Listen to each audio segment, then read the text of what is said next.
So in my geospatial talk today, I am going to subset a lot of my geospatial friends, but never start with a map. Why do I say that? I've harped on about maps a lot in my career actually, because we work in an industry, geospatial, that is very map-centric, and most of the folks that work with GIS and other geospatial technologies love maps.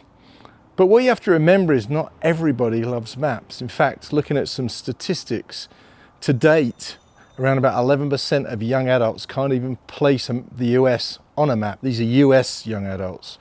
Another study done in 2017 showed that 81% of people in the US could not identify the Arab world on a map. So there's a lot of use of maps that's poorly understood.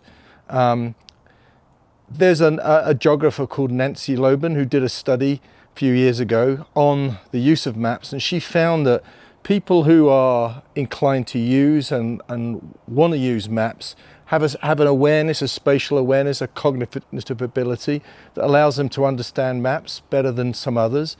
So I've also seen stats where 60% of folks are actually not very big fans of maps. So our industry that has a map-centric approach, I believe, needs to change that thinking. I've done a couple of talks on AI in the last little while.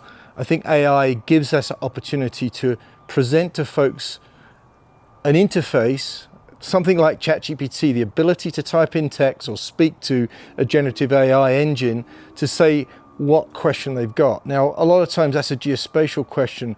If they ask for a map, then the output should be a map. But most importantly, we should be giving folks the ability to ask the right question that they want answered and to give them the output that they need and they want. And that's not always a map. In fact, 40% of the time it might be a map. From those statistics, 60% of the time it may never be a map for those people that don't want to look at a map. So I think we've got to get away. We need a paradigm shift in terms of how we engage with folks, how we bring this fantastic data and technology to people.